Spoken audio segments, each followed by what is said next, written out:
guys, kamusta na po kayong lahat? Ang tagal kong hindi nakapag-vlog. Parang 5 days, 6 days, parang ganoon. Medyo na busy lang po tayo ng mga ilang araw. Meron lang po akong importanteng mga ginawa.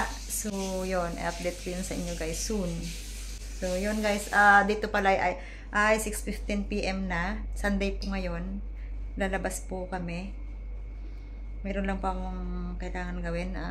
Pupunta ako dun sa padarahan. Papadalahan ko yung mga anak ko ng kanilang basta, yun guys. Yun guys. Tayo sa labas. Hindi ko alam kung makakapag-vlog tayo kasi nga, syempre, pag nasa labas, mahirap naman na yung mag-vlog tayo na kasi iniiwasan din naman natin na mag-vlog, mag-video na masasali yung ibang tao. So, yun guys. Kaya medyo mahirap din na makapag-vlog sa labas. So, yun guys, sama kayo sa aming lakad today. Ay, mamaya, ngayong gabi pala, gabi. Kasi dito, mamaya 7 PM na. Yan.